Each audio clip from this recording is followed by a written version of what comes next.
The making of For Me. What's up, world? It's your main man, Sarah Raymond, checking in with y'all, giving all honor and praise and glory to my Lord and Savior Jesus Christ, because without him I'm nothing, and thanking him for another day. And today we're going to talk about the making of the record For Me. So you want to stay tuned because you'll find out that the record at first wasn't written for me. And what do I mean by that? Well, stay tuned, and I'm going to show you just what I'm talking about. What's up, world? Yeah, we're gonna get right into it, man. Well, first we have to go back. Let's see, to April of 2016. This is when I'm still staying in Ohio at the time. I'm still living in Ohio. I haven't made my transition yet. And on this day, I was going to go sit down and talk to my grandmother.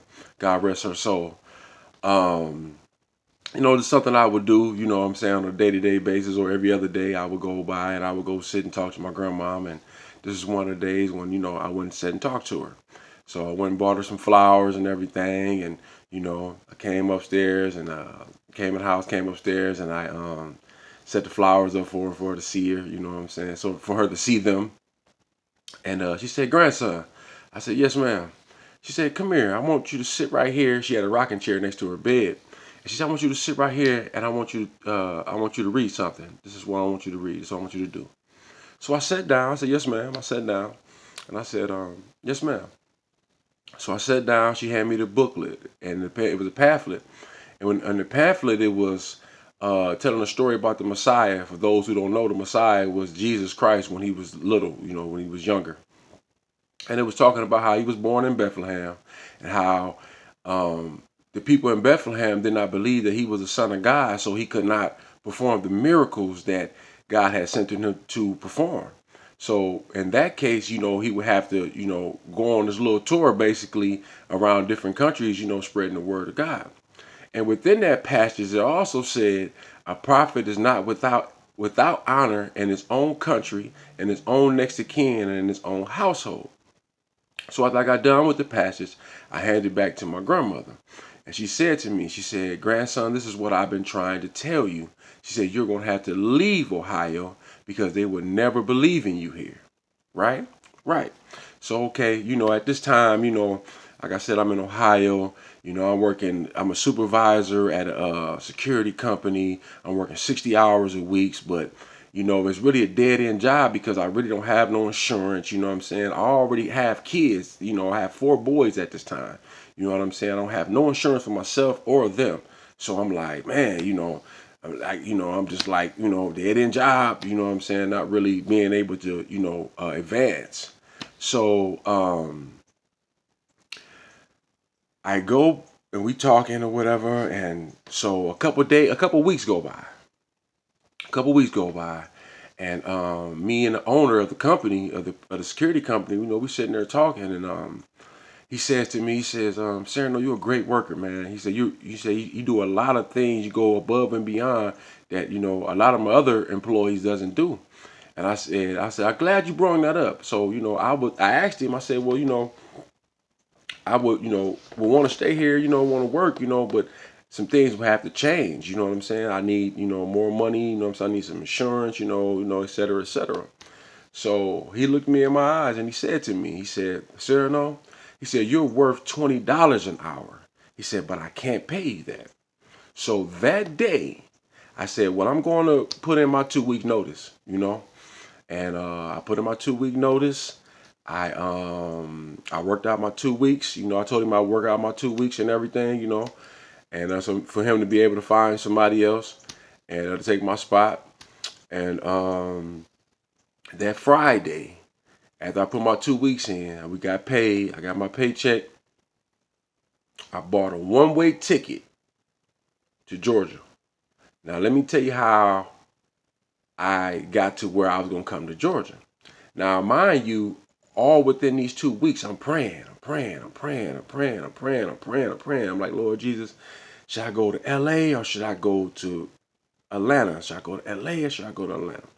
So out of the blue, a couple cats called me, man, that was already living in Atlanta and was like, "Hey, man, what's up, man? Like, you know, you can come, excuse me, you can come down here, man, with us, man.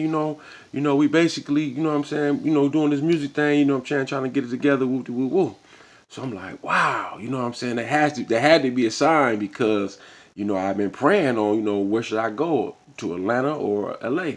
So boom, what I'm saying? By the grace of God, that happened and I'm like, okay, cool.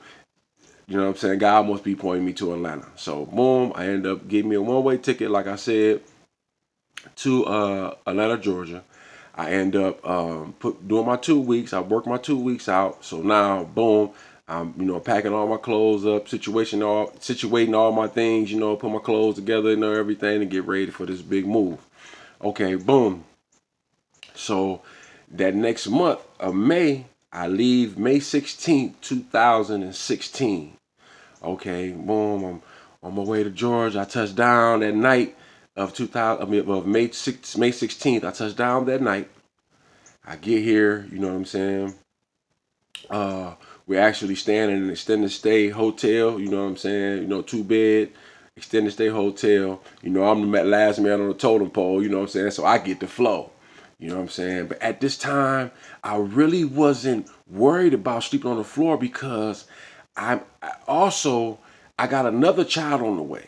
So this will be my fifth boy. You know what I'm saying? So me sleeping on the floor really ain't all that, you know what I'm saying, like bad for me because I'm like, man, I gotta go get it, man. Like these boys gonna need me. Like they gonna need something, like, you know what I'm saying, in life. I ain't gonna be here all my life. So they gonna need something. They gonna need you know what I'm saying, a good strong man to look up to, you know what I'm saying? They gonna need to be guided and I'm gonna need something to be able to take care of them and provide for them, you know what I'm saying? So me sleeping on the floor really wasn't that bad of an idea, you know what I'm saying? Especially if I can, you know what I'm saying, make a way for my children. So you know what I'm saying, I'm sleeping on the floor or whatever, you know what I'm saying, I'm working at a job, I end up getting a job at Firehouse on 10th Street, you know what I'm saying, across the street from the Georgia Tech place, you know what I'm saying, and working there for a couple of weeks or whatever, and then one night I get off of work and I'm at home. I'm at the hotel, you know what I'm saying, just chilling. You know what I'm saying. I happen to get a phone call from my ex manager. I only had one manager in my life, you know what I'm saying. And shout out to Julius Darrington, you know what I'm saying. And me and him talking, about different little things or whatever, and different things I could do, and why I'm out here, whatever. So he mentioned this event to me by the name. It was called the Writer Sessions of ATL, and I believe they also have one out in Atlanta and a few other places as well. So I'm like, all right, cool, man. I'm gonna check it out. You know what I'm saying? Whatever. So I go, excuse me, excuse me, y'all. I go and I go check it out. So excuse me again.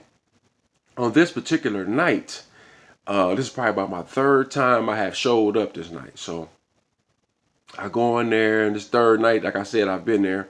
And I go in there, and this night is DJ Toomp in the house.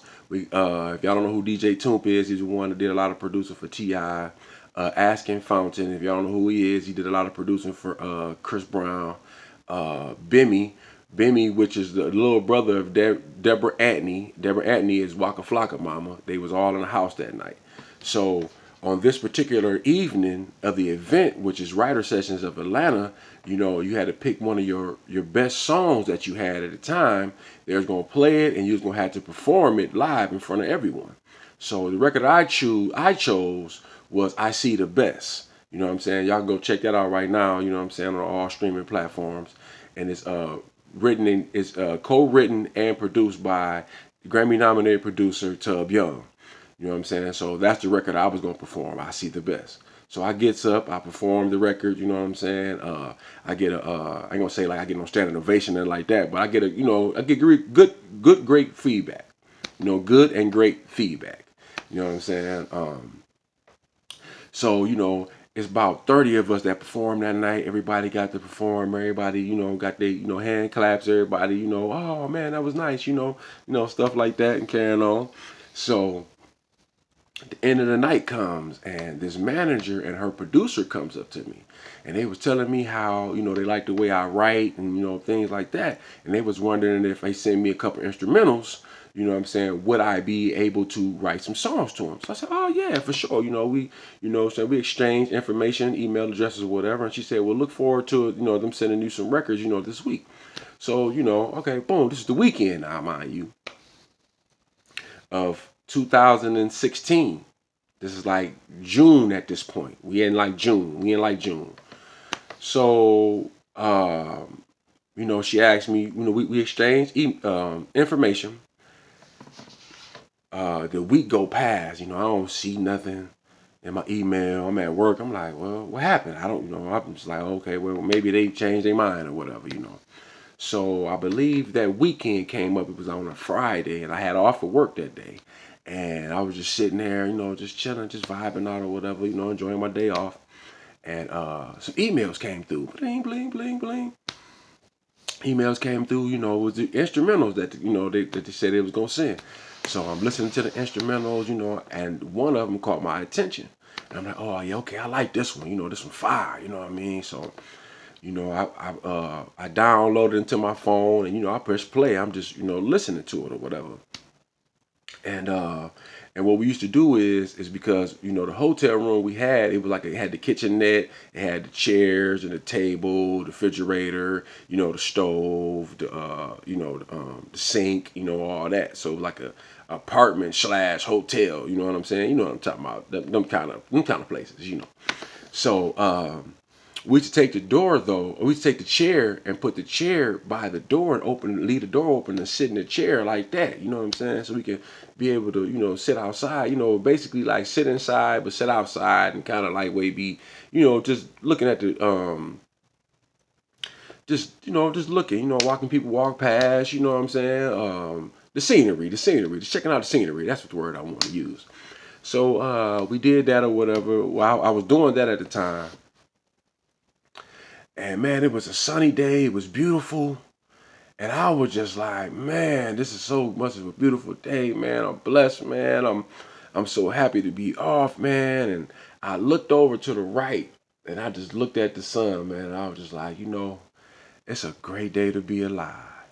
And I said, oh, that's it. That's how I'm starting off the record, man. So it's a great day to be alive. So you know what I'm saying? When I started that off, that's where that came from. You know what I'm saying? Me chilling in the hotel, man, and me just feeling good about myself that day and feeling blessed, man. And I said, what a great day to be alive. You know what I'm saying? And that sparked it. You know what I'm saying? For me writing the song. And so after I written the song, after I got that part down, it probably took me about 10 to 15 minutes to complete the whole record. So then after that, I got done with the record and I emailed them back, let them know, I got the record done, this and that, you know what I'm saying? And, to contact me as soon as possible, so we can go further on with the business or whatever. So, I was emailing them. I never got no response. Nobody ever, said anything back to me. So I thought, they got lost in the sauce or whatever, So I'm like, all right, cool. So like, I say like 2 years go by. Now we in 2018. And I still got this record just lingering around. You know what I'm saying? I don't have no beat to it now at this point because I'm not gonna take his beat and just use his beat and do that. I'm not gonna do that. You know what I'm saying? So 2 years go by. I was sitting there chilling, you know what I'm saying, over that guy house, you know what I'm saying, that guy official at the studio. And he was like, man, you got some songs you want to do, man? I said, yeah, I got a record, you know what I'm saying, how we can do, And lo and behold, you know what I'm saying, it's for me, you know what I'm saying? So we ended up recording the record, man, and putting it down that day. And it came out pretty good, you know what I'm saying? And then we sat on the record for a while, you know what I'm saying? We didn't release it yet, you know what I'm saying? I think I'll release a couple more tracks before I even release For Me. But after that, you know what I'm saying, I sent it to Antoine Carter. Antoine Carter, he mixed and mastered it for me. Then we ended up putting it out as a single, I believe, in 2020. You know what I'm saying? So that's how the actual song was written. So the actual underline of the story is if it wasn't by the grace of God, me listening to my grandmother and her telling me God said it's time for you to leave Ohio and come to Georgia, I would have never met those great people. I would have never written a great record, and y'all wouldn't have nothing great to listen to. You know what I'm saying? So that's how for me was written. It was like out of the blue. You know what I'm saying? It was God's grace, man, and I don't want to take no credit for it, man. I mean, it's by the grace of God that y'all had that great record to listen to, and I thank everybody that that's tuned in to take time out to listen to my story, to listen to my music. You know what I'm saying? I just thank y'all, man. God bless y'all. I think everyone that had anything to do with this record or doing anything in my career, I really appreciate y'all. God bless y'all. It's your boy Samuel Raymond checking in, Music Angel, man, and we'll see y'all, man. Salute. Peace.